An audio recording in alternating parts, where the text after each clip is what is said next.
All right. I told you this would be a battle. These guys are playing cautious right now. Don't want to make that mistake. Can't tell whether Mike can clear this 10 ball or not.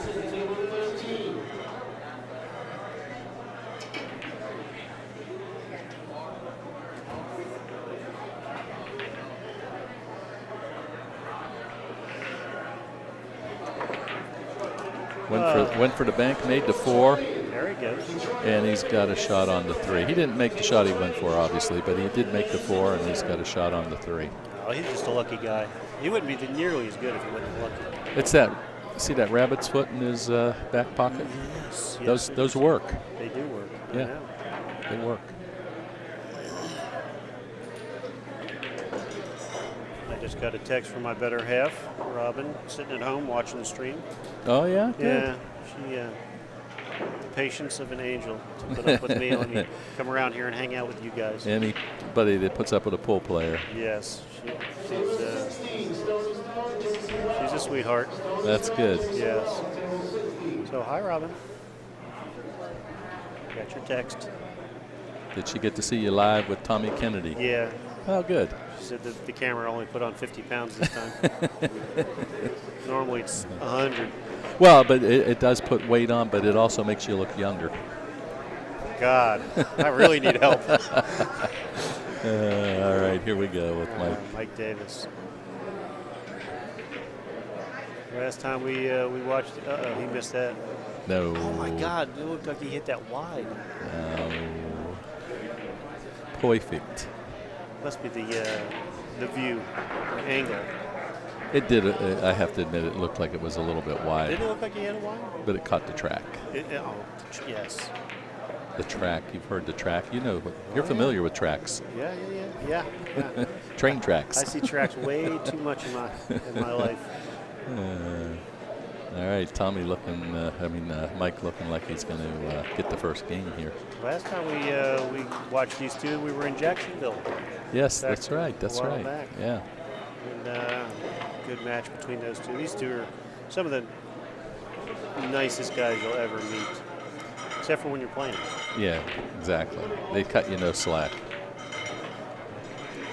No slack. But truly two of the nicest gentlemen you'll ever meet. Great players. Great players. And it's so funny when you see them because Tommy is a small, guy, and Mike, it looks like he's the linebacker for the Green Bay Packers or something. You can fit 3 Tommies behind Mike and never see him. But super nice guys. Well, and Tommy's challenge is he's got all new clothes for this event. Yeah.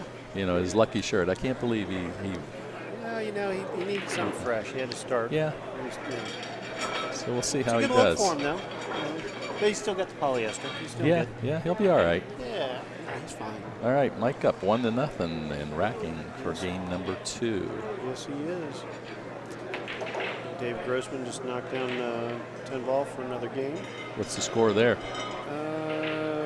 Should put Dave up 2-1 over Stevie Moore. Stevie Moore. Yeah, and you can open multiple windows, guys, if you're out there, and you can open multiple windows. Just remember to cut the audio on a lot of the tables so you don't get too much background noise that way, because there's a mic open on each table. We only commentate on this one, but you can keep it open if you so desire. It's a nice break there by Mike. Yeah, that was a nice break. You got a nice shot on the one. Where was it? I think it was here when Mike broke and ran 6 racks in a row of 10 ball. He said that was the most he's ever done at the time. Okay. And that was last year sometime. Yeah. Forget which event now. He's a tremendous player. Very unorthodox in his style of stroke, which everybody, when they first saw him, they thought there's just no way this guy could ever make a ball. But he's proven them all wrong. Yeah, he's playing good.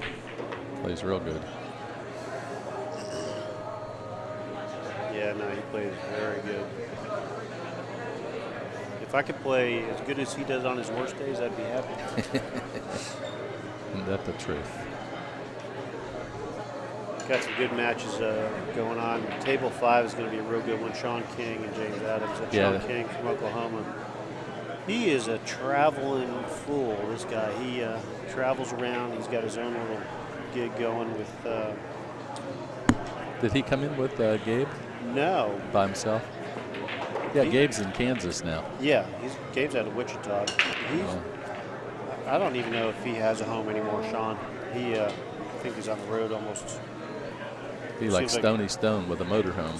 Well, he does because he promotes and he travels around with selling all his. He sells a bunch of accessories. He does the JB cases. And oh yeah, I remember. I talked with him quite a bit at one of the other events. Yeah, we saw him last year. Yeah. But he's King Billiards is what he is. Okay. He sells cases and gloves and stuff, but a tremendous player. And he's really been pushing, to support the industry, and obviously he's making a living trying to nice shot there by Mike, looking for a 5-10 combo here. 5's in a bad spot to do anything else with it. So you'd play the 5-10 combo?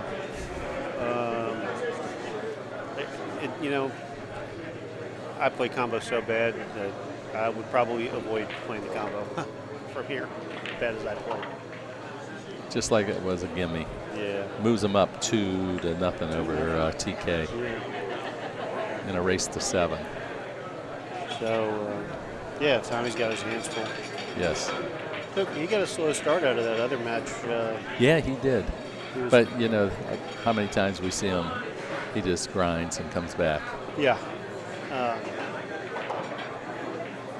But when he's playing a good player, when you're playing a player like Mike Davis, you can't come out of the gate, so you really have to make every shot count. I agree. But, so we got Mike coming up. Breaking for the 3rd time. Oh, I just got an update that Mike DeLauder came back to beat Kyle. Oh, he did? Okay, because the score that I saw on their monitor, they had it lifted at 6-5 Kyle. So he maybe didn't mark it up. Appreciate the update there, Van. I had walked away for a few minutes to as a matter of get fact, a drink and use the restroom. Mike D wants to come up and commentate a little. I told him he's welcome.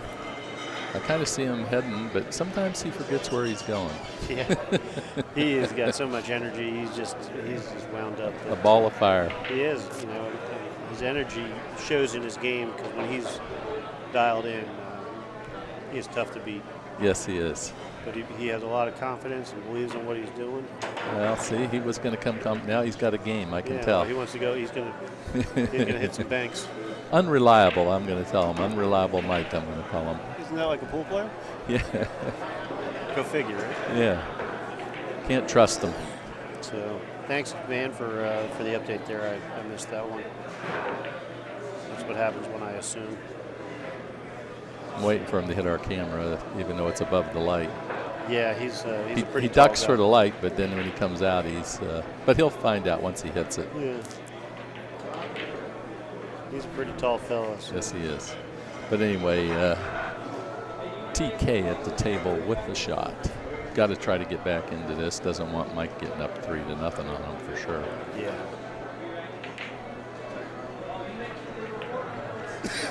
Oh, he's not going to like this. Yeah.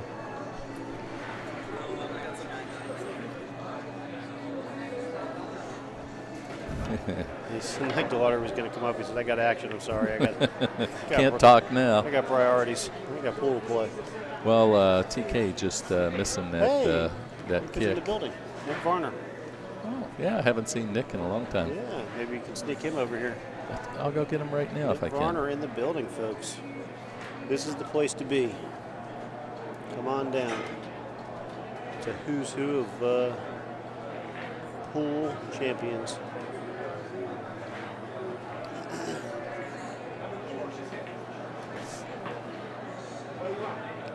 So, feature match here. Tommy came up short.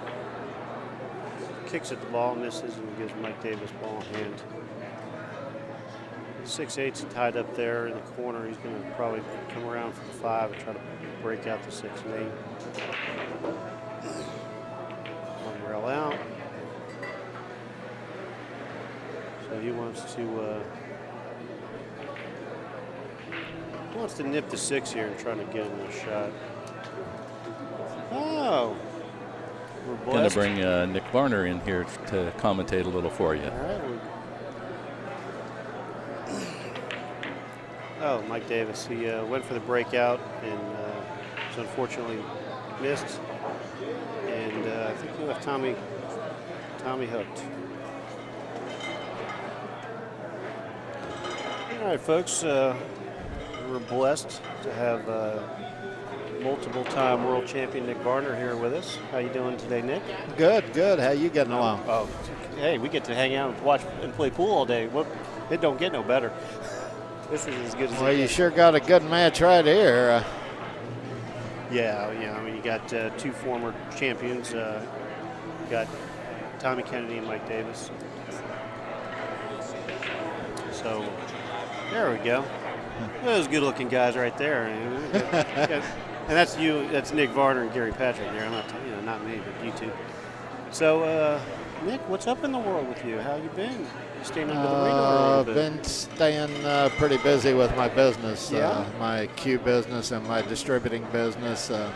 That's really been growing, and so it's been taking up most of my time. And then I didn't even know about this tournament. I was in town yesterday. I had a couple exhibitions at Florida State, and so I thought I'd stop by here on my way out of town, and I ran into Mike Davis outside. I said, there must be a tournament here.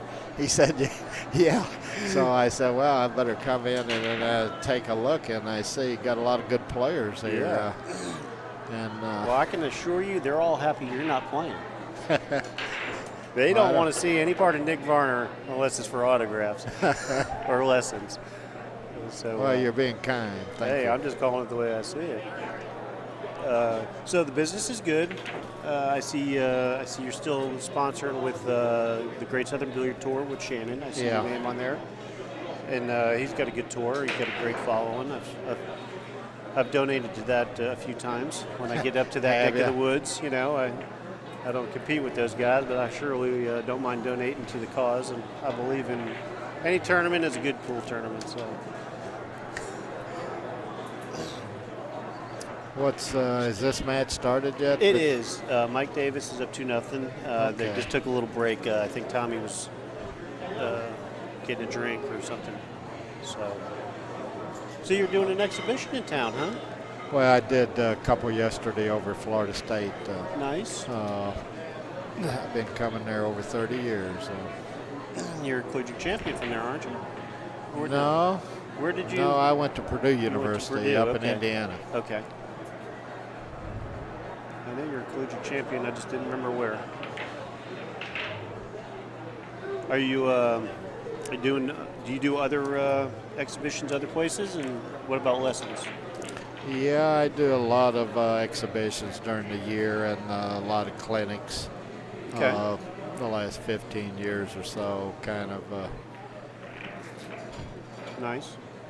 So if somebody says, "Hey, I think I want to get a lesson from that guy Nick Varner," how would they go about trying to catch a busy man like you? Just contact me on Facebook or go to my website, nickvarner.com, and drop me an email or After call they buy the a phone cue, right? number. After they buy a No, cue? they don't have to buy a cue. I don't mind if I do. But Very good. Playing any golf?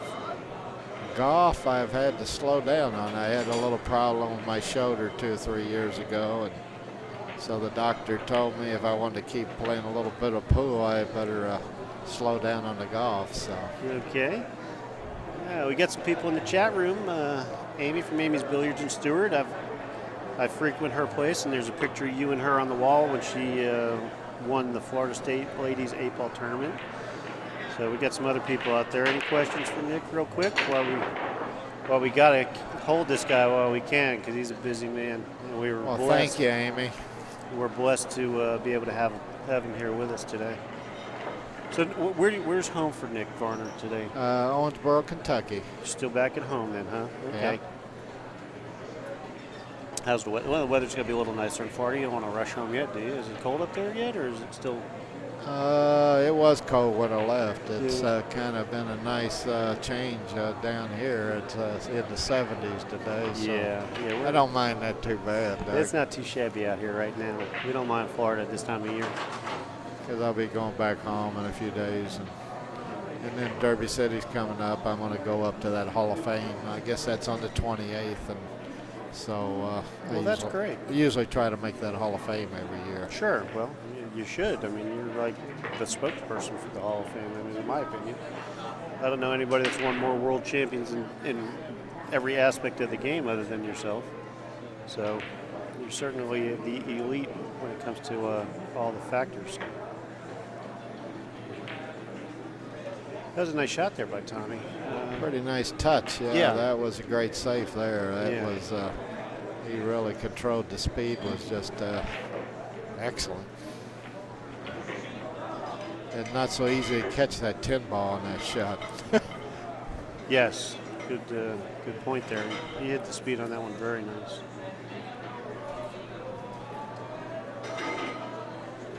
Yeah, we got a New Jersey pool player up in New Jersey says, "Hey, Nick, come on up and do some clinics."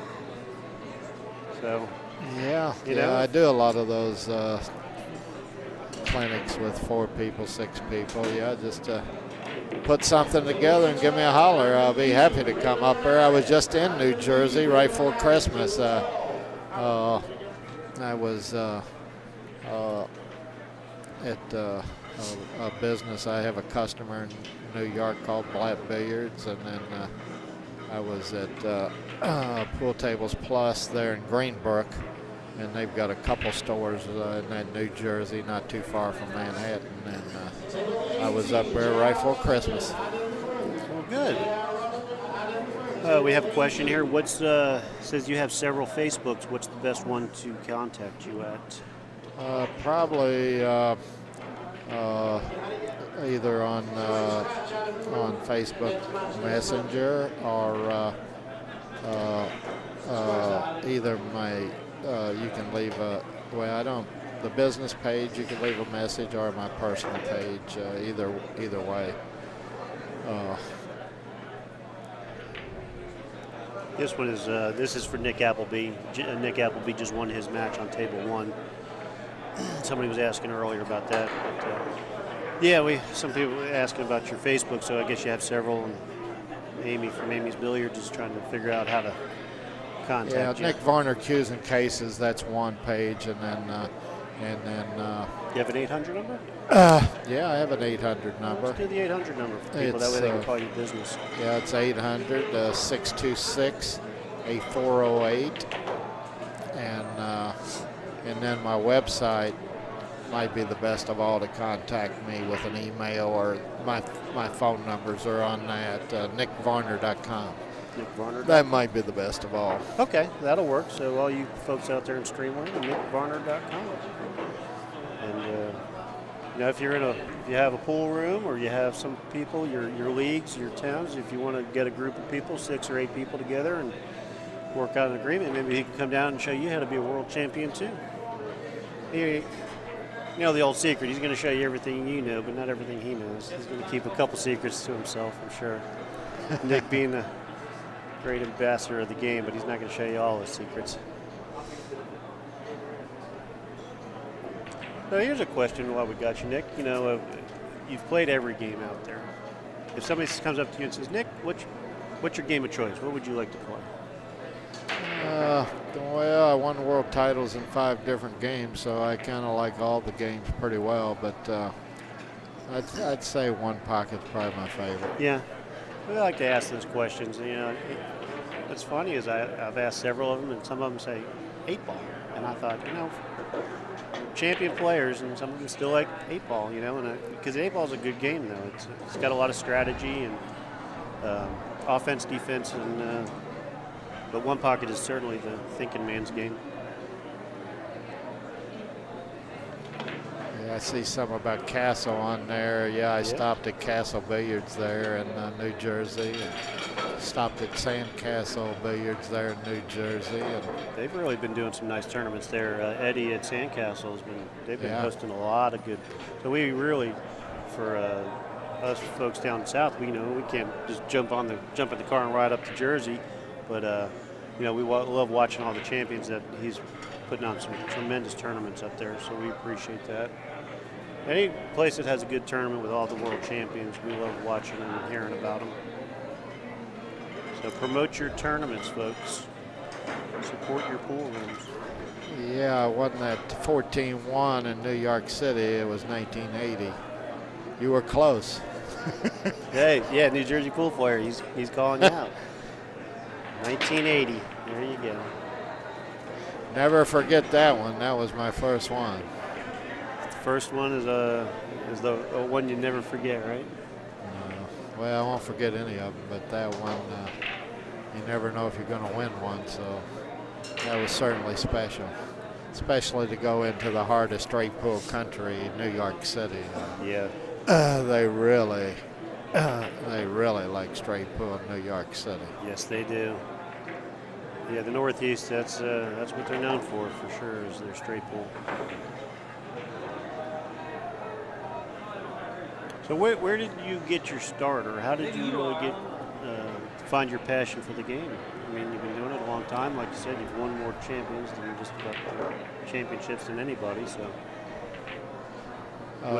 what caught your attention when you were a young man? Well, I remember the first shot that my dad showed me to shoot. He put the cue ball in the corner pocket and said, aim at that middle diamond and that cue ball will go over on the side. So after 4 or 5 tries, it went in. And so I was always fascinated from the very first time I tried it, and then I played off and on when I was a kid growing up. But when I went to college, I didn't really think that, I mean, I knew I was a decent local player, but I didn't think I had any real talent or anything. I went to Purdue and they had thousands of students, so I thought that there'd be lots of people that could beat me and stuff. And then one day I happened to go in the pool room right after Christmas my freshman year, and I played a guy that was the best on campus and lost 3 or 4 games, but I hadn't been playing too much, and that really got me excited. And I never played straight pool when I went to Purdue, and they told me all about this. In fact, the tournament still goes on today, ACUI Collegiate Championship, and it's probably is the oldest pool tournament in the United States. It started at least in the 40s, and I was fascinated by that straight pool. You got so much thinking involved, and a lot different than 9-ball where the pattern's automatic as far as what you got to shoot next, where at straight pool you can shoot any ball you want. Mm-hmm. So picking the balls, I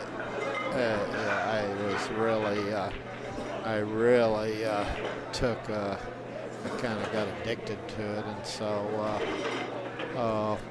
the guy that I played ended up winning the national championship. He was a sophomore, I was a freshman, but the campus tournament, I didn't play in it because I didn't even know about it. And then the next year, I beat him in the finals of the campus championship. And then I fed it. That ACUI program is really quite a program. It starts on each campus level, and then they have 16 regionals around the United States. And if you win your campus championship, then you go to the regional, and if you win that, then you go to the national. And so when I was a junior and senior, I won that national collegiate tournament. And so that was I didn't know I really had any talent, but it turned out I did have a little bit of talent. Yeah, a little bit. If it wasn't for that ACUI program, I probably wouldn't be standing here today, though. That's really what got me. What would Nick Varner be doing today? What'd you go to college for? Business. Yeah. And you're a businessman today, so yeah. Very good. All right, so here's the real question. What was the guy's name that you beat from your college day? Richard Baumgart. Richard Baumgartner. Yeah. There you go. Yeah. So he's like a trivia question somewhere in a bar. You want a drink. Really? Yeah, really. And yeah, I see Amy said she's ordered many things from Nick Varner, my company, and thank you very much, Amy. Yeah, Amy's a tremendous player, good room owner. I play out of her. I actually shoot out of her room. I play league out of there, and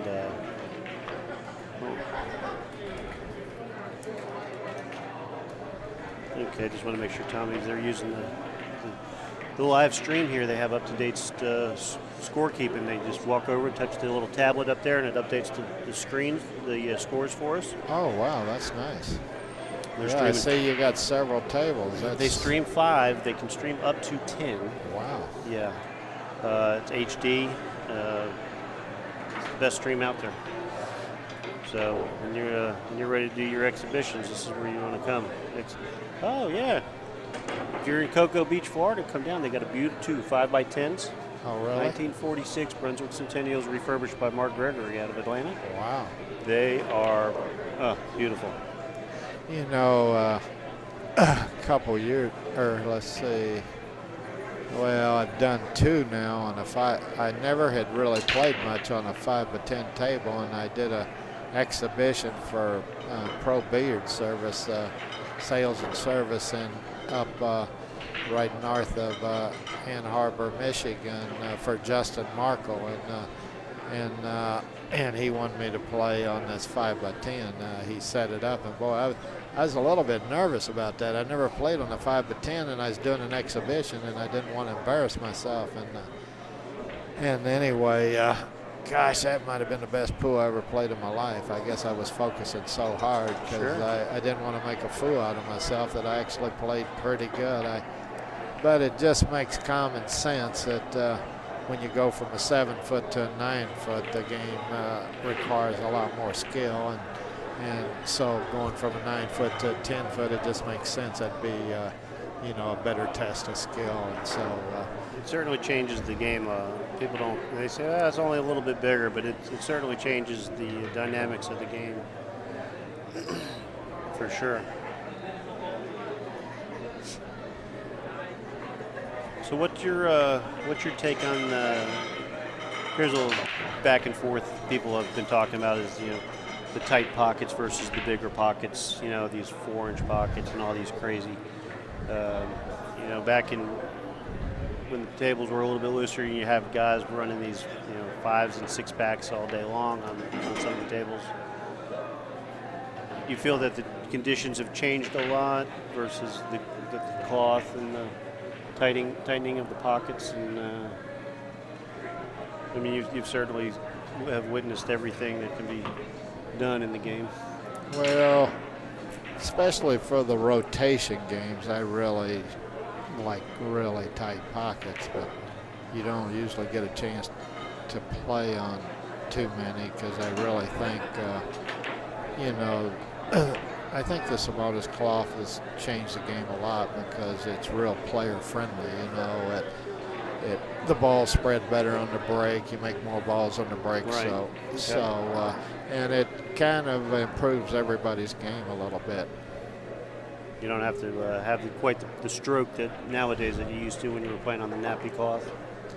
Yeah, when I grow up, I kind of, I see it in the younger players today. A lot of them that the only thing they've ever played on is Simonis is they kind of roll the balls in the hole, where in my day you hit the back of the pocket with the ball. So it's a little different style.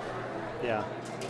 Well, for you folks out there, you get a little perspective from Nick Varner there on the conditions have changed, so the game has changed, and that's just I guess it's just part of the life in general,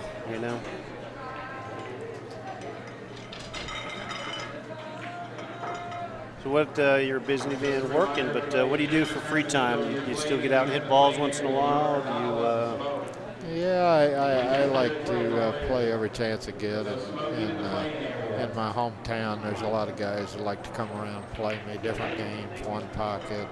Bank's really big in my hometown, and so I get plenty of opportunity to play bank pool, and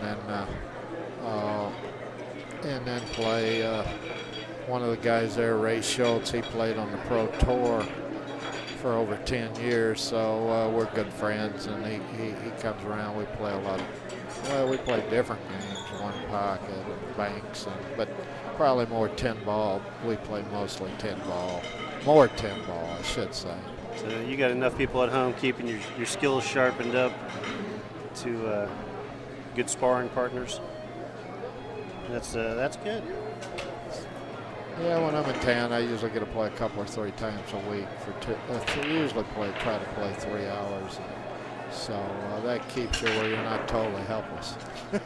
Yeah, that's the saying. Probably could be more true in pool. If you don't use it, you lose it. Saying, where you really got to get that feel for the stroke and hitting balls. So you certainly have to put some time in every day or a couple times a week if you want to be productive.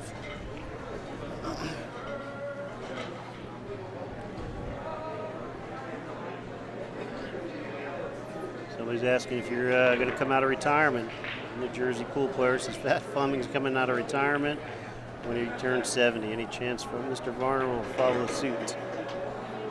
Show these kids how the game should be played. I guess I don't really feel like I retired, but I certainly slowed way down. Yeah. Yeah, you're a businessman, so you certainly don't get as much pool time on the table anyway as you do answering phone calls and emails. I still like to play. Just one thing I don't even know if I could do it anymore is practice 6, 8, 10 hours a day, and half of it usually at least by myself. That part, I don't know if I'm so crazy about that anymore. Well, unless the prize money went up a lot from here. Now that might change my attitude. When that IPT came around, that was fun. Yeah, that was, I know everybody hoped that was going to be the saving grace. Unfortunately for everybody in the pool industry, it didn't work out that way. So what do you think as far as I mean, obviously it takes a good sponsor and promoter to make the game to where people can make a good living and support their families and actually play full time. But what do you think we need to do in this world to make it happen for the up and coming players if they want to be professionals? Well, that's certainly the age-old question there. I don't think anybody's found a solution because nobody so far has found a solution to that problem. We can't seem to get the companies to sponsor pool that sponsor the other sports and stuff, and I don't know how things can get a whole lot better unless that really happens. I don't know where the money's going to come from. Right. Well, I know, people like yourself. You sponsor the Southern Billiard Tour. You help out there, so it's people like you that help out the industry to keep it somewhat productive, and that's partly what we're doing here. With the streaming and trying to get the viewers at home to watch, and the more viewers you get, the bigger the numbers. You hope that somebody catches on and you get a good sponsor to pick it up. Yeah, you never know what might happen. The exposure is really good. Because you got a chance to introduce the game to new players, and hopefully they become big fans of the game. Yeah. They had a good tournament here last week, and they had a ladies tournament. It was a PBA qualifier. They had 64 women throughout the country. Nice hit there by Mike. To come in and play, and they were playing for a qualifier to go to Minnesota next month. And they had tremendous views for people that watching their friends and family from throughout the country. So it's the exposure, and that's ultimately what we're trying to make happen here.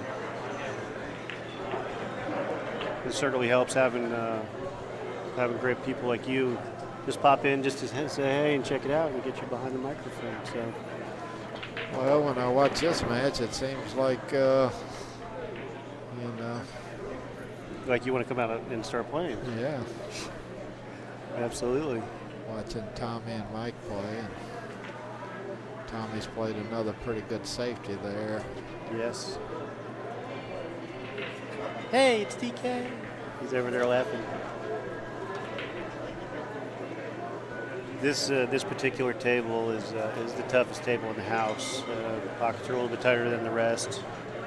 So it's one of those tables that they don't want to take a shot, and if they're not at least 98%, because you got to hit it real clean on this one, or it'll hang up on you. Well, I have noticed that Tommy's playing awful gingerly as far as he's not taking any chances, and not quite used to seeing quite this conservative although that last safety he played, but it looked like the safeties are paying off for Tommy.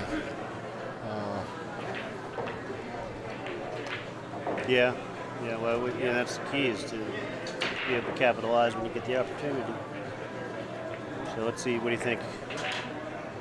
80% run out here? 90%? What do you think for him? Yeah, well, I'd certainly be surprised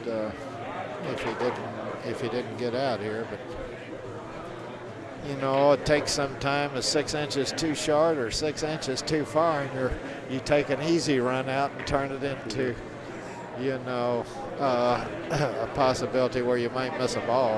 Yes. Right now, I certainly would like to bet on him running out from here. Yeah. Certainly like his opportunity here. Nothing's tied up. He's got a nice opening shot here on the 2. We're expecting him to get out on this one. I guess the toughest thing is going from, I guess, that 4 to the 5. And he might have went a hair far there. I don't know if he can stop in time for the 4. It looks like he could soft spin the 3 in and stop in a foot or so, and he have a good angle to get back up table for the 5. Nice overhead view there. I know that's when I play 9-ball or 10-ball, I'm always looking when you have to go up and down. That's when you have a chance to maybe get out of line. I always try to pay special attention and try to fall on the angle that allows me to get back up table, because a lot of times, I mean, in 9-ball it's a little different than 8-ball. You always got that option to play safe on any ball, but you really don't want to, especially playing a good player like Mike here, you just assume leave him right exactly where he's at right now, sitting in his chair. Sitting in the chair. That's the best way to beat him, is leave him in the chair. Let's see what Tommy's going to do here. Yeah, perfect. That's a nice soft touch. So yeah. For you amateur players out there, take note to what Nick is saying, and learn the best way to maneuver around a table where you're not having to make extra work for yourself. Let it kind of go natural. To me, this is the key to this whole rack right here for Tommy, is getting a good shot at the 5.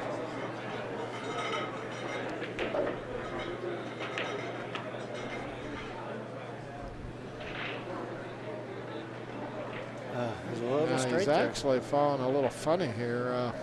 He's falling straight in where I don't know, maybe he can go 2 rails. Yeah, he's okay, I guess. He could go 2 rails with follow high left. Just enough angle.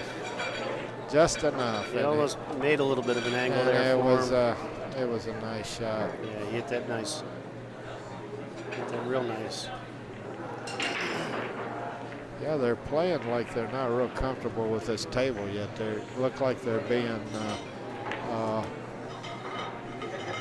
little cautious. Not, yeah, they don't seem to be real confident or comfortable with the table yet. And some of that is probably a little bit of respect for their opponent, you know, because they don't want to falter and give their opponent the opportunity, because they're both great players in their own right, so they don't want to, you know, you make one mistake, you might not get out of the chair. I mean, as good as both of they play. These guys play great.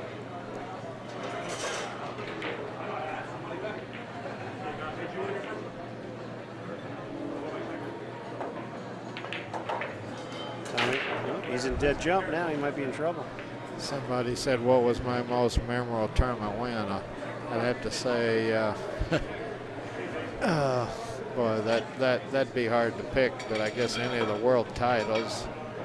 And then when I was ranked #1, I went to Manila and played Efren Reyes a long challenge match, a race to 60, and I beat him in that match, so that's certainly a good memory. Certainly to beat him on his home court, home and court. they had about 2,000. It was packed. The place was absolutely packed, and it was really funny when I won. It was the quietest I've ever seen a room. It was like I hypnotized them or something. Could hear a church mouse. Not one person applauded, and I think they were all like stunned. One guy said they'd never seen him lose before. Here's a question that I've asked. I saw Corey and Rodney showed up at Capone's 2 months ago. They had a tournament. You've traveled the world. What would you say, what country would you say was most enjoyable to go and play, or where would you like to go back if you had an opportunity? I think maybe, well, the Philippines was nice, and then Japan was pretty nice too. I'll never forget, I was over playing some challenge matches with some of the Japanese players, champions, and I was with Mike Siegel, and anyway, we're driving to the challenge match at night in Tokyo, and we go by this long line of people. It was about 2 blocks long. And I said, where are those people going? He said, well, they're coming to watch you and Mike play. Oh, my gosh. So that was pretty incredible. That has to be just an amazing feeling, knowing that your star power is unbelievable there. And even today, even though you've kind of retired from the big scene, your star power is still big there. Well, in August, I went to a Q show in Denver. They have it about every year. Anyway, there's a Japanese collector that comes about every year, and I've been going for 7-8 years, and because that's one of the reasons why I got into business. I got in was I really like pool cues. I'm always fascinated with pool cues, and I got a Gina Q in the early 70s, and when I was a kid, I seen Ernie come to Johnson City with that Q that's maybe one of the most famous Qs of all time, that he made out of silver, and he made the case with the silver on the box, and I think he was offered $350,000 for that Q. Oh my God! And he came there and he was advertising that Q. At the time, it was a $5,000 Q, and so I really like pool cues, and I don't have the machinist skills to build my own cues, but I know a lot about cues. Sure. And you've probably and played I with every really good like cue it, out and I learned a lot over the years on how to make them, and I tried to find a price point that I thought that would be the part of the cue business I could do, and I decided building cues for entry-level players and league players, and that was the best position for me to be in, and Sure. where I could give them a good shaft, good tip, and good tapers, and so I've really enjoyed the cue business. It's been a lot of fun. Good. Willie Reed's asking any good stories for Buddy Hall and Johnny Archer. He said he saw him play in Memphis at the Open. Any good stories? Any funny stories? Yeah, about 5 years ago, Buddy and I did a series of DVDs. We did 4 2-hour DVDs, and they were on 4 different games. They were on straight pool, they was on 9-ball, they were on 8-ball, and 1 pocket. And anyway, a guy asked me if I wanted to do those DVDs with Buddy, And I thought, wow, this would be a real treat here. Because he's just absolutely been an incredible player. He just, somebody's telling me, was it last night? I think it was last night that he just won a match here at the Music City Open. Buddy? Yeah. Nice. In Nashville. And he, but one of the funny stories, might not be funny to Buddy, but that's the one we want to hear. Anyway, we're on our way from New Orleans we're promoting those DVDs. And we're on an exhibition tour. We're on our way from New Orleans to Houston. And we ate a big breakfast there in New Orleans right before we left. So we're down the road, and they pull into the filling station and kind of a truck stop. And I'm on the phone, so I finish up my phone call, and it's been 15, 20 minutes. I'm thinking, wow, where are them guys at? I just thought they stopped to take a drink or use a restroom or something. Finally, I looked in there. There's a McDonald's, and Buddy's sitting in there. He's having like a meal like an hour later, and I had to laugh at that one. I couldn't believe he was eating again. That's like somebody was telling me about Steve Miserak, and they go to eat dinner and they go back to the pool room like an hour later, and he orders a pizza or something. Somebody asked if you're going to be at the Derby, and you said you will be for the Hall of Fame and maybe a little bit for some of the other stuff. So. Yeah, I know I'm going to be there on the 28th. I'm going up for that Hall of Fame on that Thursday night, the 28th. And I don't know about the rest of the time. If you're there, you'll see him there at least for that. So make sure you say hi to Nick. He'll be there by the Hall of Fame portion of it. Look at this shot by Tommy. Oh boy. Well, that's a little hard luck there. Come up about an inch and a half short there. He had a good shot to travel there. It was unfortunate.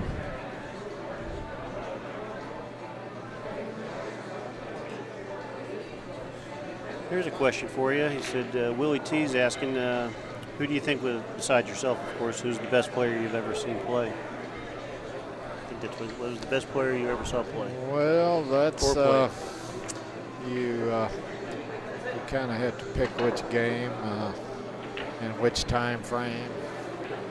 That's a hard question just to say the best player of all time. I've seen so many good players that Buddy Hall certainly be a strong candidate, and could even be Luther Lassiter, one of my childhood heroes when I was growing up. That Luther, I don't think anybody shoots. I love the story a friend of mine tells about Luther. He's a big Luther Lassiter fan, and he went to Luther's hometown, Elizabeth City, and I guess one of his relatives has all Wimpy's a lot of his stuff over the years, posters and memorabilia and photos and cues and stuff. And he said that he's been down there several times to look at that stuff. And anyway, he got to talking with a relative of Wimpy's, and he said that it came up one day where said how somehow the question came up, how could Wimpy tell if he could beat somebody? And this is really a good one here now. He said, well, Wimpy said that if he watched a guy practice for an hour, if he missed more than one ball, he knew he couldn't win. How strong is that? Yeah, it doesn't get much stronger. That's than pretty that. solid there. And Wimpy was a pretty humble guy. For Wimpy to say something like that's pretty strong. I mean, Wimpy was pretty humble. Now, I heard some stories about him going to Ohio after Don Willis played him in his hometown. Do you know any information on that? What's that now? That Don Willis went down to Elizabeth, North Carolina. That's where Wimpy was from, right? And busted him in his hometown. Yeah, I don't know if that's true or false. Yeah. I don't know about that one. Heard some great stories about Don Willis and Luther playing, some of the greatest pool players in that era, in any era of time, obviously. But Luther's certainly one of the greatest ever to run his fingers across the felt.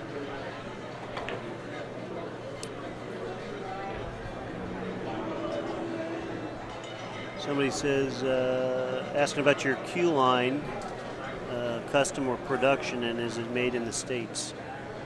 New Jersey pool player. Number one, Nick, is your Q line customer production? Number two, is it? Yeah, it's a production Q. Okay. Yeah, my retail price range is well, it actually goes up to about $750, but on the retail end, and it starts about $90. Okay, so you got something out there for a lot of people.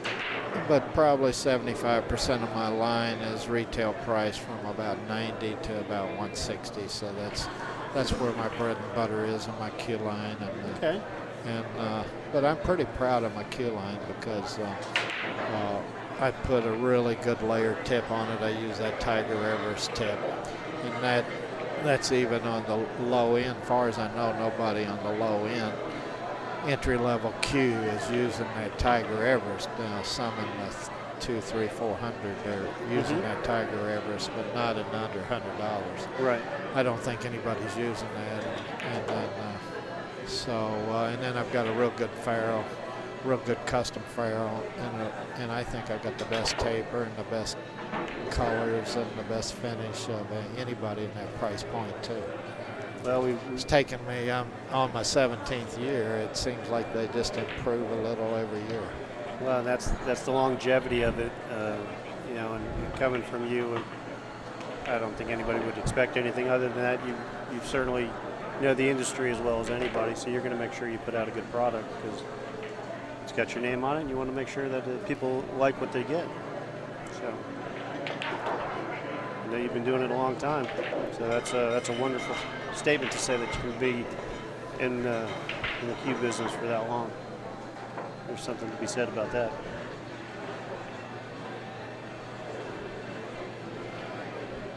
We got some tremendous players here today. Got 65 players showed up. Got a great match here. We've been kind of just yakking as we've been watching Tommy and Mike play. And they've really been battling. It's a close match. They show a lot of respect for each other's game because they're not taking any flyers. They're not taking any chances. They're making sure if they don't have a good shot, they're gonna try to safe each other. Yeah, I guess Mike jumped out to a 2-0 lead, but since then, Tommy seems like he's made a strong comeback, and he had it tied up, and then I guess Mike won the last game. Yeah, they're nip and tuck though. Yeah, that was a race to 60, not 50. Oh yeah, he's commenting on your trip to the Philippines. Yeah, on the trip to the Philippines, it was a race to 60. One thing we do here, Nick, that most tournaments don't do is we hand out a flyer. We give everybody a memo, and we tell everybody we want all matches to go double hill. It keeps us excited at home. So we try to make sure all the players know that, or at least on the streaming, I bet not everybody cooperates with that strategy. No. Not everybody falls for that line, but we try to get them to follow up. Yeah, if I was playing, I'd try to keep that from happening. Yeah, you don't want that to happen either. Not unless your opponent gets there first. He scratched on the break. Yeah, that's kind unfortunate. Of threw it in the corner. Tell you what, I kind of like the layout Tommy's got here. Yeah. He's got ball in hand and look like going from the 7 to the 8 might be the toughest thing. If that 8 doesn't go by the 9, he's limited to one pocket.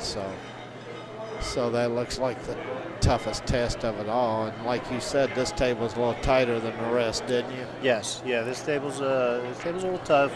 They've played on this before, so they know that they don't want to take any chances. They want to make sure that they stay in line, but they're gonna Tommy's waiting on Dave Grossman there, I think.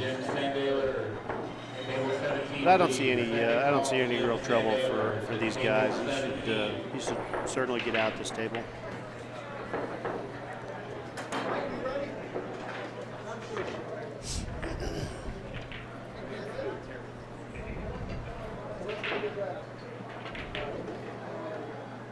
Somebody says, "Hey Nick, tell them about the pool room in Purdue." That Purdue U? Was there something in the pool room there? What's the question?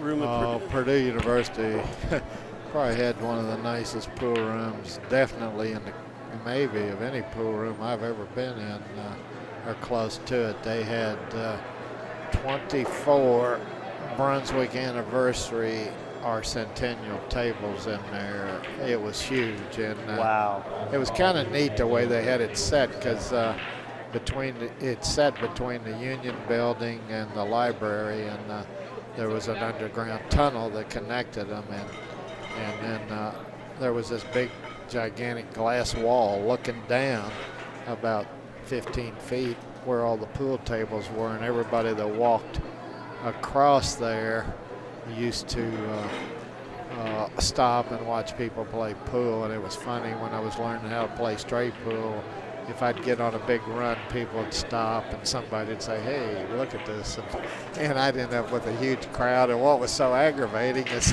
as soon as I missed a ball, everybody left. Isn't that typical? They want to be, they're bandwagon fans, right? So what you're saying is the hall was connecting the building. It was a big glass wall. So as they're walking building to building, they would just kind of stop and overlook the pool room. Yeah, when they walked through the tunnel, it was all glass. Wow. When they got to the pool room, and they could look right down and see all the tables, and it was a great place to watch from, because anytime you're at a tournament and you got a balcony or something, everybody's always trying to go to the balcony because you're looking down, and just a great vantage point to watch pool. Beautiful. And so I used to try to run balls because I'd draw a big crowd, and boy, I was sick though when I missed one, because everybody disappeared. Yeah, it was a vanishing act. So that was pressure. Yeah, well, not to miss a ball. Yeah. So you made quite a name for yourself while you were there. Then everybody kind of started watching you as you progressed and were playing throughout your college years. It's funny when you hear stories about pool. When I was in college, they limited the campus championship to, 128. Only 128 could play.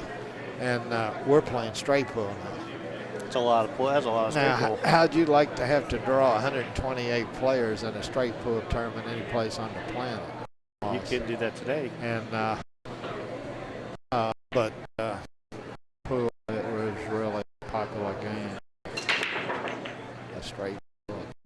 Now, what's the rule here on the 10 ball? If it goes on the break, do you win, or no, nowhere on the break. Nowhere on the break. I like that rule. Well, it's all made up. This is a race to 7. Race to 7. Somebody told Yes, me sir. 4-4. It's been a dog fight every step of the way. Yeah. These guys have done well. I saw them a couple months ago in Jacksonville, and they were in the finals. And it was, every time they play, nip and tuck. Just that due respect for each other's game, that nobody runs away with anything. They both play so good. There's a question out there, what's the name of your cue line? It's Nick Varner cues, right? Yeah. Nick Varner Signature Series cues. And you can take a peek at them. Just go to nickvarner.com, and you can see all my cues. I got almost 200 cues in my line, so it's a pretty broad line. That is it's a lot. Somebody must really know you.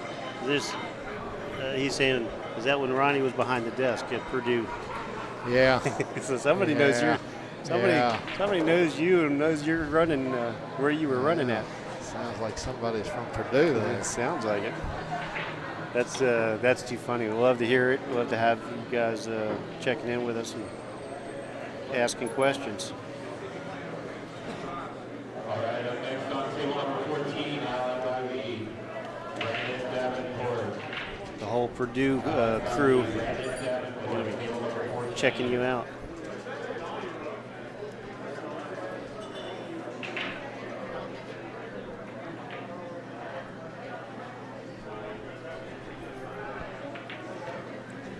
Bob, can you hear me a little bit better now? You said my mic was a little low. But Nick that's just Nick. He just has that commentary voice. He's Now, been doing Tommy this. pushed this shot out. Yes. Wow, I can't believe he's even shooting this. Yeah, he was taking a flyer at the 10. He might get lucky here. Oh, yeah, I see what you're talking about, yeah. Because you don't. It's no call. You don't have to call the 10 here.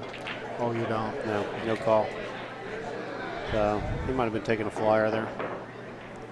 And he didn't really sell out.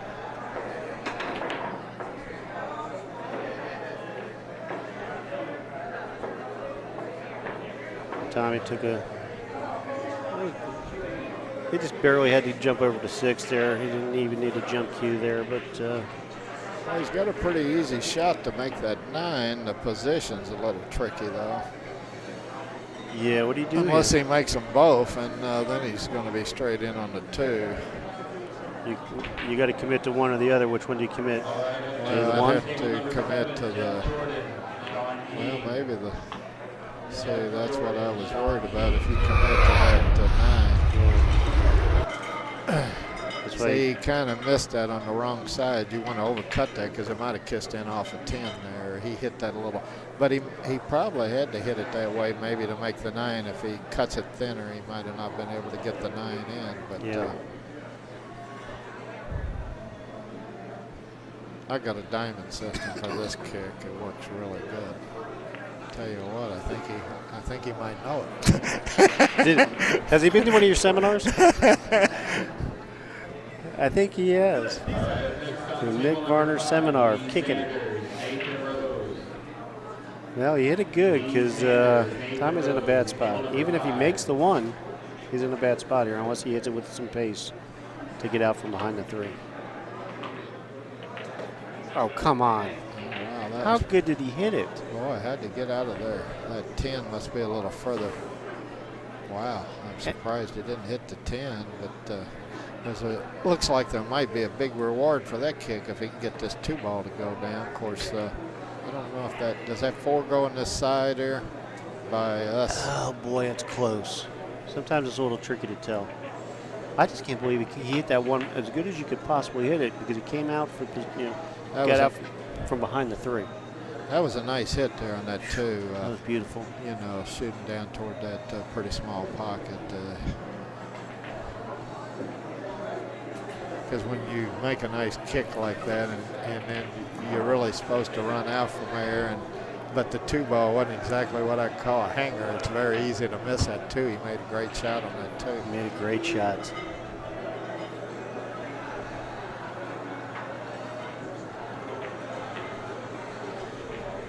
Yeah, we're on dual channels here. We have a left and right, so if you're not hearing us quite right, check your to see if your sound system is if you're on a left and right channel.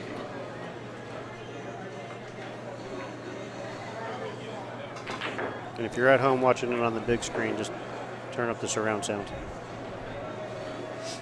Well, it makes this 3 a little bit hard. Of course, I don't know if that he might have to, whether he's playing for the billiard or the 4 goes in the side. Might be playing for the billiard. Well, I think it goes, though. I think that 4 goes in the side. Looking at it from this angle, that's a good angle. That is a nice angle. That's the beauty of having 5 cameras on your feature table. You can see just about every angle. Nice shot there. Don't scratch. I think he's okay. That was close, but he hit it well. Well, he's got a great chance to pull into the lead, and I still can get over the 1 ball kick. yeah. Not that he hit it, but he hit it on the right side to hit the rail and bounce out. Yeah, I was thinking before Tommy made that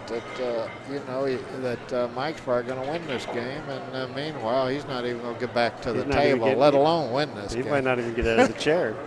Unless Tommy, he should be out of the woods now. Yes, sir. He's very focused here. He's he's the leading player in Florida. He on the tour points and standings and stuff. So he's a very determined player and still hungry to win. You know, he doesn't take anything for granted. I mean, this is a sign of professionalism. He stopped. You know, the 6 is a hanger, and you go, yeah, it's a hanger, hanger, hanger. He stopped, walked around the table, wanted to make sure where he needed to be on the 8. You know, a few folks at home that, you know, take note, because that is a sign of professionalism. He wanted to make sure where he was going to be and what he was going to be shooting at. He's got to bear down on this shot. He's a long way from this 8, and he's got to cut this 8 a lot.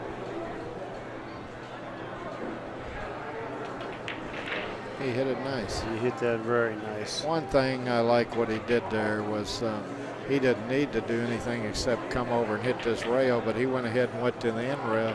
And probably just in case he does miss the 8, he's going to have him close to this end rail where even if he misses it, he might still have a chance to win the game. He was going to put some distance between the two. Where if you bounce across that, you know, that's pretty, a lot of players, they don't see that. They just try to cut the 8 and bounce across because you can make the 10 from anywhere.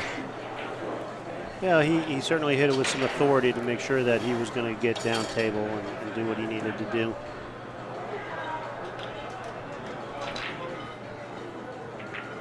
Real quick update, Dave Grossman just defeated Stevie Moore 7-2. Sean King defeated James Adams 7-2. Steve Foster is up 6-2 over George McClendon. And Alan Beebe is up 6-5 over Chris Filippelli. Quick rundown there for you on some of the other matches. And then, of course, we got a great one here between Tommy and Mike.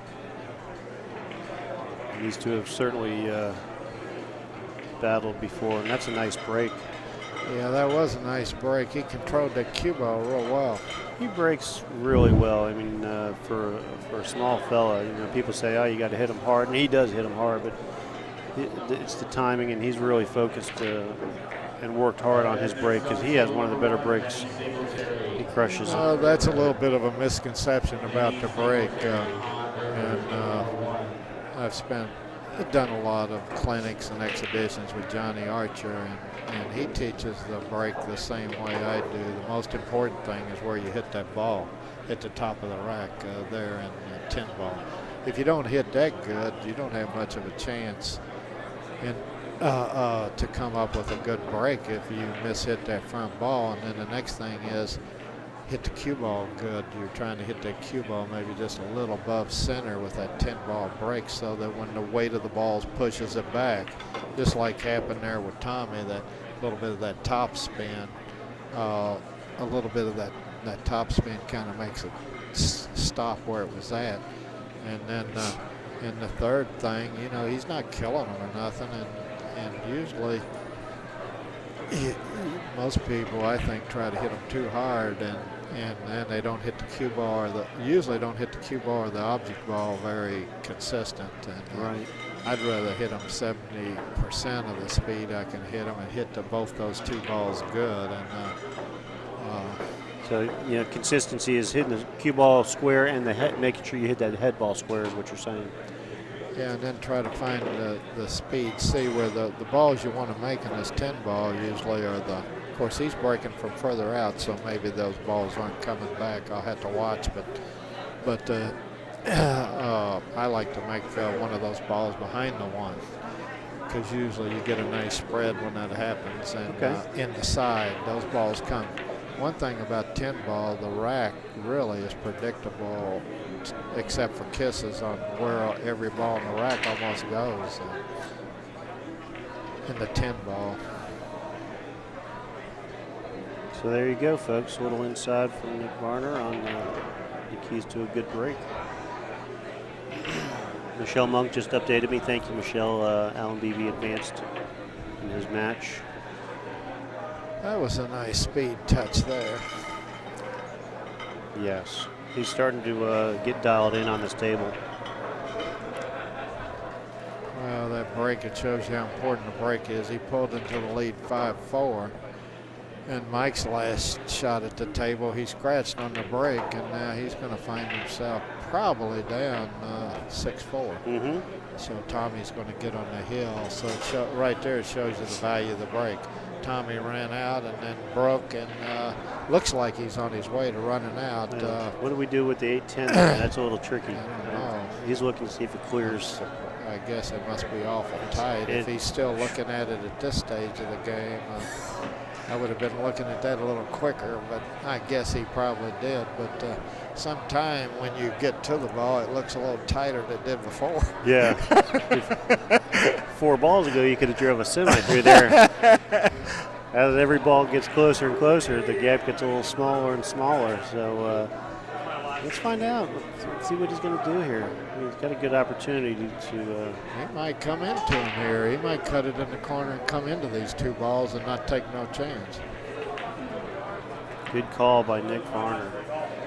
Wow. I like what he did there. I like what he did there, you know, because this is a big game here. I mean, yes.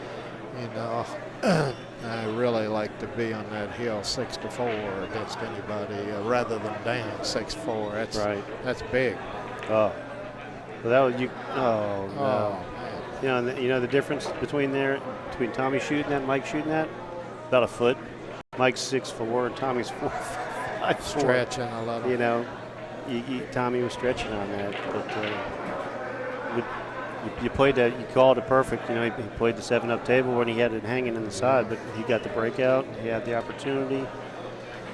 Oh boy. Well, he's got to feel a little remorse there because that was 6-4 is big versus 5-5, but he's got to hit this 8 good. Tell you what, he hit that ball fat. Tell you what, Tommy got a breath of fresh air there now. He got a reprieve. He certainly did.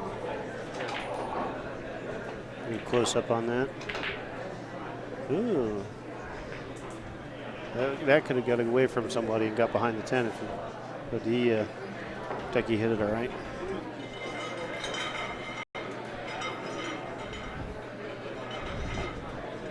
He's going to have to hit this a little. Oops, he got on the 50-yard line here. He's really going to have to bear down on this 10. To me, this 10 is tougher than the 8 was. Yeah.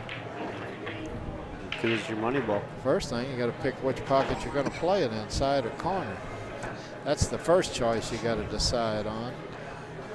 I think I like the corner, but looks like it's not quite as thin in the corner. A lot thinner for the side. Let's see how he hits it. Stay down, just stay focused. Well, he's certainly treating this shot with a lot of respect, which I don't blame him. Well, at this point, you know, like you say, it's either get on the hill or you go tied up, and he doesn't want to give Mike the opportunity.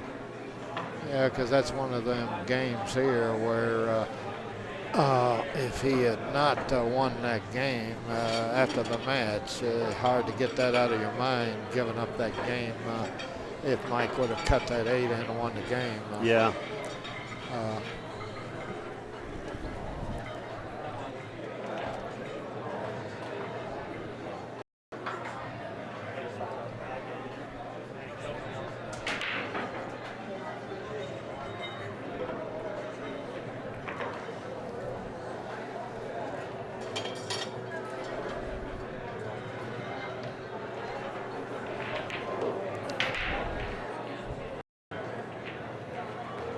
I want to watch this time, see where that 8-9 ball go.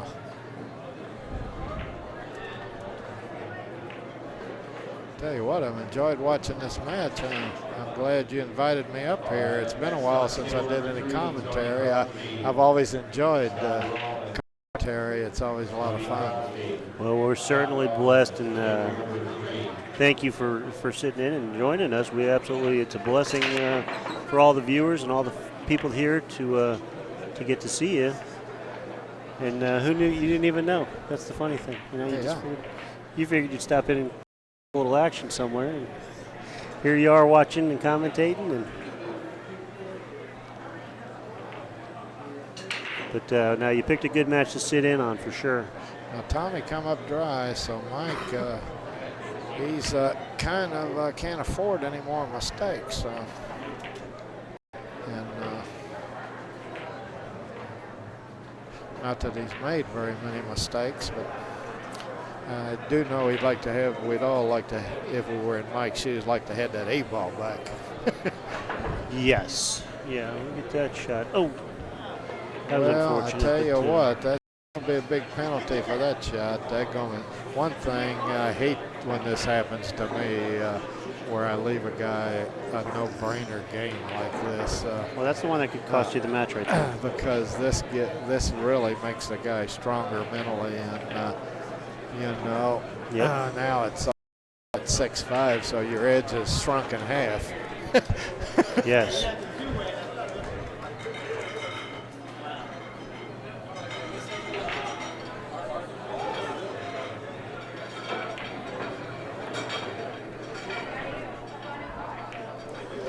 So let's see. You can, if you want to walk us through Mike's break here as he's racking.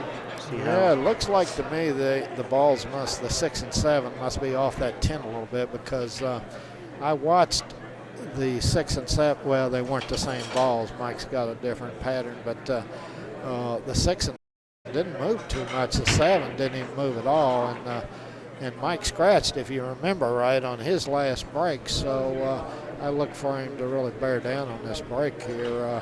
Now he's going to break off the end rail, which that helps you hit a little bit more square. And I try to hit the cue ball. I think if I hit it a little higher, maybe the balls will move back a little further now. Tell you what, he's a little out of sync on this break shot. Tommy's hitting the break, I think, a lot better than Mike has. It kind of got on stroke on the break. Now here you got a good choice here on this one. You're pretty thin. Do you hit it with a little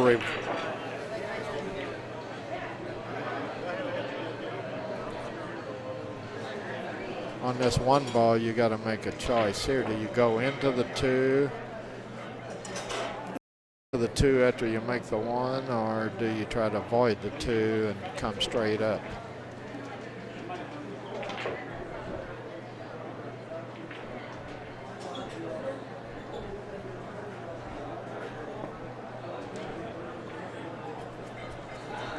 This is a test shot here. I tell you what, he tried to stop it, and he might have fallen awful straight on this ball. I can't tell if he's going to be able to get that cue ball off the rail for that 3 or not here. Yeah, he doesn't seem to be concerned. He used a point. Pretty nice, pretty nice.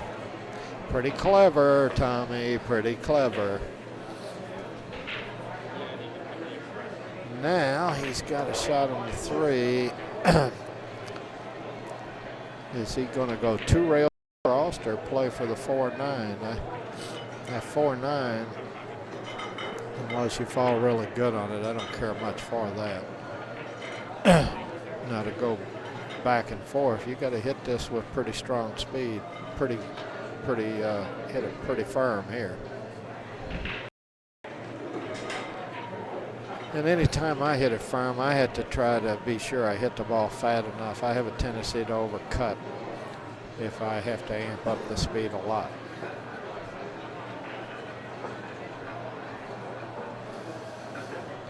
He's trying to find the bridge that he wants here. He's a little close to bridge on the table. He's elected, it looks like, to stay on the rail.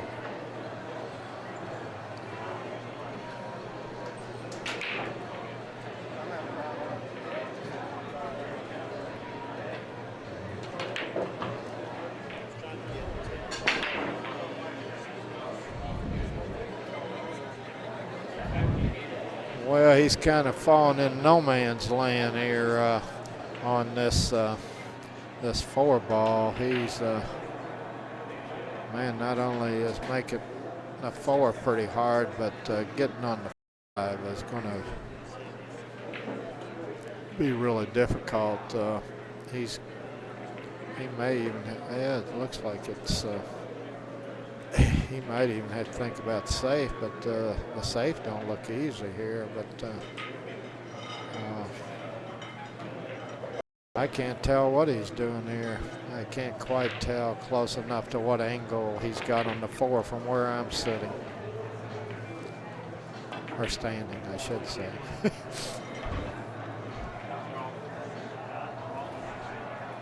Maybe. I didn't know he could go straight down like that. I think he might have left Mike the edge of this 4 ball. Now, if he did, it's an easy shot to pocket to 4, but the position's going to be real tough because I don't think you want to go above that 5-8 here. I don't see any future in that. I think you have to stay underneath, and you may have to run into these unless he can hit it soft enough to spin up. That would be the easiest thing. But boy, he just couldn't stop it. Now he's ended up, he's almost going to have to play a safety here.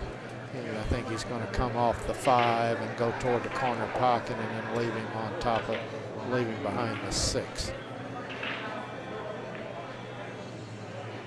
Good call. Not bad for your first time, huh? You called that one pretty good. Not bad for it to game for a couple of weeks, huh? Yeah. I think you did this once before. Did you buy the DVD? This is not a replay match, huh? Not live. No, it is live. I'm just teasing. Yeah. No, but you called it perfect. You saw the shot. You knew exactly what was going on. Now, I tell you what, we've seen Tommy make a great kick a while ago on the 1 ball. But boy, this one's really hard here. Looks like he's probably going to try to go 3 rails, but he came a little short. So this match has the making of a hill game all of a sudden. See, I told you, we sent out the memo. Double hill every match.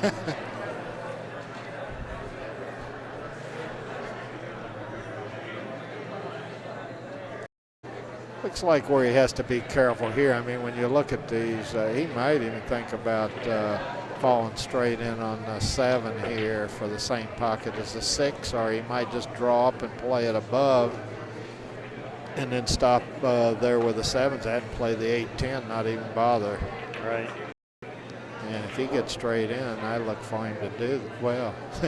He don't have a lot of choices unless he really wants to pound this. I look for him to stop pretty close to where that 7's at and play the 8 and 10 and get it over with. Yeah. Because it's hard to get on the 8 from this angle unless he pounds it. Yeah. Yeah. He elected to go with the easy shot on the 7 and then the easy shot really on the combo. He felt perfect, really ideal. Yeah. If you got to shoot one, that's the one I want to shoot. Yeah, you like that one, huh? So all of a sudden, we got a killer match here. Yes, we it's do. hill between Tommy Kennedy and Mike Davis, and what a match this has been. We've seen some fantastic play here. Yep. Yes, we did. Hill. Oh, boy. Got some good matches out there. Tony Crosby, Scott Rollins, Nathan Rose, Lee Sanders, Steve Foster, George McLean, and Sean King, Jeff Jordan. They're all out there on some of the other stream tables. Quick rundown, Tony. And I don't have the score for Tony. That must be their first game. The score's not right. Nathan Rose leads Lee Sanders 2-0. Steve Foster leads George McLean 6-4. Sean King over Jeff Jordan 1-0. We got a double hill here, folks. This is worth the price of admission right here. Double hill, feature table. Mike Davis, Tommy Kennedy, and Mike Davis to break. So we got a good one here, folks. And we have don't get any better than this. No, and we've been blessed to have Nick Varner with his insight. He's calling it. Well, I really enjoyed it. Thanks for inviting me up. Man, thank you so much. We love having you. Matter of fact, we're here all weekend. You might as well stick around. Well, you might tempt me. You better be careful what you ask for. Hey. Get this man a cold drink because he ain't going nowhere.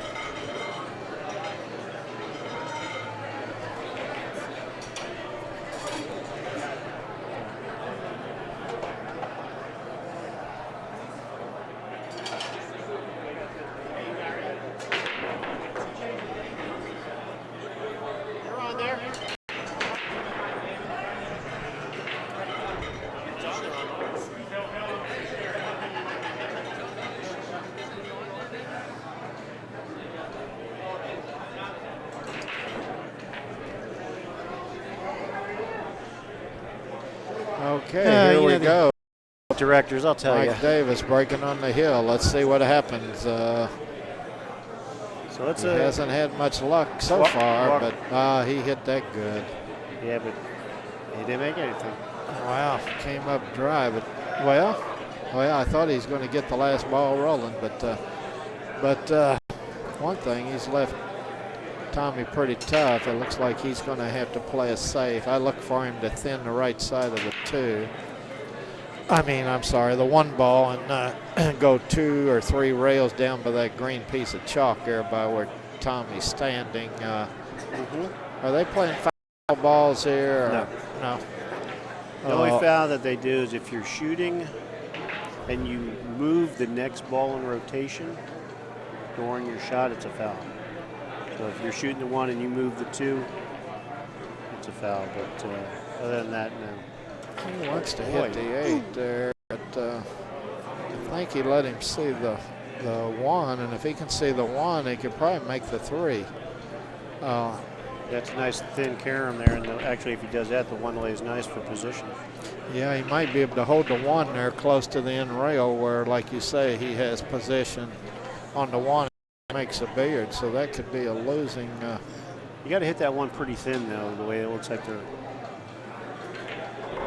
You know, I think what he was worried about there was maybe not get. The only thing I've been worried there was hitting it thin enough, so hindsight's always 20/20, but I like to favor hitting that too easy. At least if he can see it, he's going to be long and going to have to bank it, or an awful thin cut where when you hit it too hard, if it gets over to that side, you leave him a play where if it stops a foot shorter, what's the difference? And maybe he can see it, but he's not going. He might end up hooking you behind it though, but you know, getting you behind something. But Mike don't act like it's a hanger. I'll say that. No. He must be worried about it going. Maybe he's worried about it going too far. It looks like pocketing the 3's easy, but it's always easy. Well, I don't think I've ever missed a ball up there. Well, I'll tell you what, my AccuStats from the booth, I'm running around a 950, 955.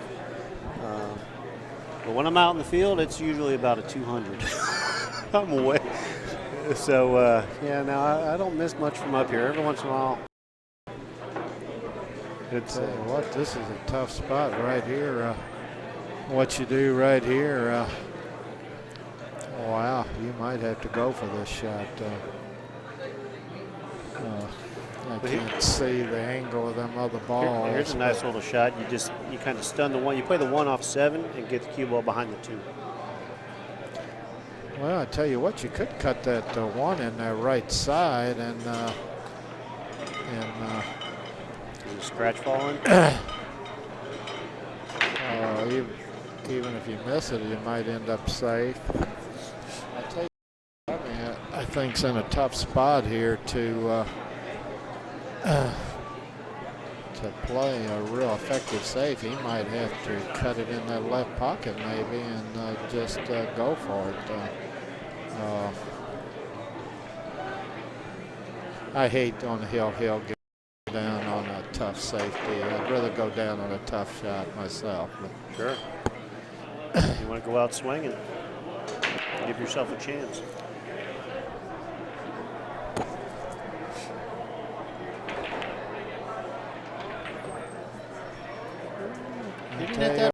He's pretty creative. I like what he did there. I didn't know he could do that. He might have leaked it out. It's hard to see if it goes by the 7 or not. Yeah, and he could make that 3, but Mike's shaking his head. He's not exactly in love with it. But no, he's not. I think he can see all the 1 ball, I believe. If he can, he's got to shoot it to 3. I mean, he don't have to. I guess he could chip the 1, but boy, it's easy to run into the 4. If they could see all the 1, I like going for this. This is what makes it exciting. When you get hill, you don't want a road map. You want to see these guys sweat it out a little bit and have to work. And like I say, Tommy came up with a pretty, oh man. Tommy came up with a pretty creative safe, and Mike just did that. Maybe I thought he could hit the ball, but I don't think he would have played that if he. I think that's all the ball he could hit. Maybe, certainly. Now Tommy's got the best chance here so far. Boy, you got to think about that 2-9 here. If you fall where you can get on that side over there, it might be worthwhile trying to take a shortcut here. Well, the 9 doesn't win you the game. Oh, thanks. Thanks for the tip there. Yeah, I don't. Yeah, well, cancel that option now. But you know what? He might have to play that anyway, though, just to because maybe the 2 goes in the bottom corner between the 9 and 7 now. Yeah, he wishes he was playing 9 ball right now. Yeah, really. Yeah. Well, he's got an option. He can go rail first, hit the end rail, and try to fall straight in on the 2, where all he's got to do is he don't have to move the cue ball too far for the 4. Mm-hmm. If he falls close, he wants to fall full on the 2 ball here. Or he could hit it full and try to draw up, but I believe I like going rail first. But different players like options here. Boy, and I tell you what, yeah, he's going to have to go to this. I think he fell where he's got to cut it a lot. Yes, he's not. He might be able to soft roll it in and just slide to the right a little after he missed the 2, but he may not have as big as angle as it'll look. Yeah, I think he can stop it here, just punch it in and not go too far to the right. Yeah. He's going to slide. That's what he's. See, this is a perfect example. He's going to stop, walk around, take a look, check his angle. He knows where he's going to end up. But sometimes it's hard to sometimes that soft roll, hill under big time pressure. Sometimes you're better off taking a firmer option.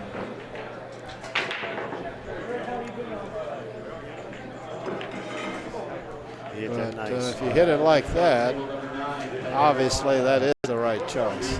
Hard to argue with that shot, but now he's got to do a little something to come down table for the 5. He's got to just put a nice draw stroke on this one.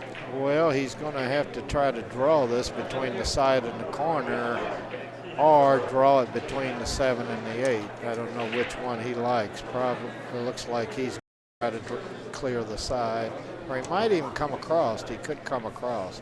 He's got a lot of options here. No, he went between the side and the corner. Yeah, he hit that nice. Coming across you, that was perfect. You maybe run into some traffic. So I think it looked like he hit that one really nice. Yeah, that way though, it's easy to find either one of those 2 pockets the way he went. I mean, that was definitely he made it look error-free, but that's one of them forced draws. It's not as easy as it looks. Execution, he made it look easy, but sure did.